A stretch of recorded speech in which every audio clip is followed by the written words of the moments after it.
అందరికీ నమస్కారం. రాష్ట్ర ప్రజలకి, శ్రేయభిలాషుల ప్రతి ఒక్కళ్ళకి యనమల నాగార్జున యాదవ్ గారంట వైఎస్ఆర్సీ పార్టీ కార్యకర్త.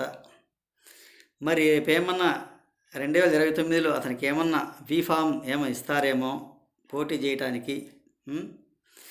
సరే, మరి నోరు ఉంది కదని అటువంటి నాయకుడిని, పెద్ద నాయకుడిని అలా మాట్లాడటం మంచిది కాదు కదా. ఒక్కసారి చెప్పండి యనమల నాగార్జున యాదవ్ గారికి. మరి ఆ నాయకుడిని అలాంటి మాటలు మాట్లాడితే ఎలా? మరి అలాంటి ఎదవలు ఉండబట్టే కదా రాష్ట్రం అలా అయిపోయింది. 5 సంవత్సరాలు సర్వనాశనం చేయగలిగింది. అవునా కాదు? ఒకసారి మన రాష్ట్ర ప్రజలు చెప్పండి, ఎలా చేశారు, ఏ విధంగా చేశారు పరిపాలన 5 సంవత్సరాలు?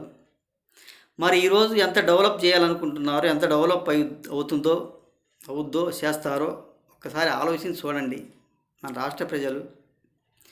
మరి మన రాష్ట్రం ఈ రోజులలో కంపెనీలు రావాలంటే మన రాష్ట్రానికి ఎంతో డెవలప్ కావాలన్నా కానీ ఇటువంటి ప్రభుత్వాలు రావాలి, ఇటువంటి పాలన చేయాలి.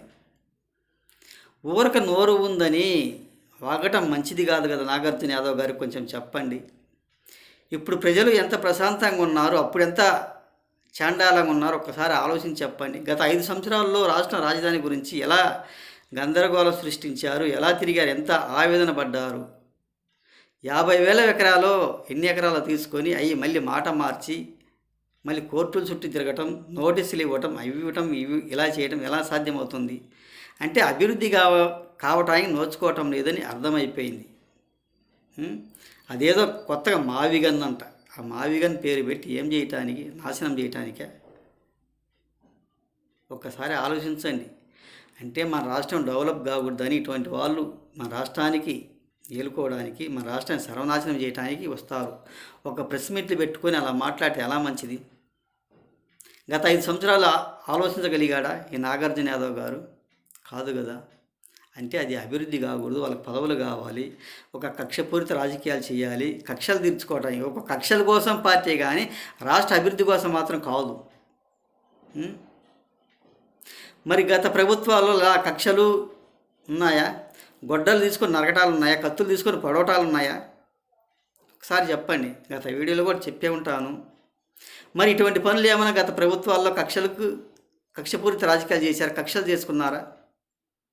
పడవటాలు కానీ, చంపడాలు కానీ, గొడ్డలు తీసుకోవడాలు కానీ, చిన్నాయలు పెద్దలను చంపడాలు కానీ రాజకీయాలలో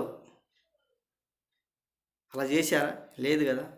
ఒక్కసారి ఆలోచించుకొని మాట్లాడమని చెప్పండి యనమల నాగార్జున యాదవ్ గారు. గత ప్రభుత్వాలు ఎలా చేశారు, ఏ విధంగా చేశారన్నది అని తెలియజేస్తూ, మనకు డెవలప్ ముఖ్యము, అభివృద్ధి ముఖ్యము, రాష్ట్రం బాగుపడాలి, మనకు రాజధాని అనేది ఉండాలి. ఎక్కడైనా రాజధాని అనేది ఉండదంట. ఆయనకు తెలిసిన పరిపాలనది, ఆయన తెలిసిన వాగుడది, మాట్లాడే వాగుడది. రాజధాని అనేది ముఖ్యం ఉండాలి అని తెలియజేస్తూ, అభివృద్ధి కావాలి, డెవలప్ కావాలని ప్రతి ఒక్కళ్ళు కోరుకోండి అని తెలియజేస్తూ, ప్రతి ఒక్కళ్ళకి హృదయపూర్వక ధన్యవాదాలు. ఇటువంటి యనమల నాగార్జున యాదవ్ లాంటి వాళ్ళు నమ్మబాకండి. ఒక ప్యాకేజీ స్టార్, ఒక ప్యాకేజీ నాయకుడు కావాలని అనుకుంటున్నాడు అని తెలియజేస్తూ, ప్రతి ఒక్కళ్ళకి హృదయపూర్వక ధన్యవాదాలు.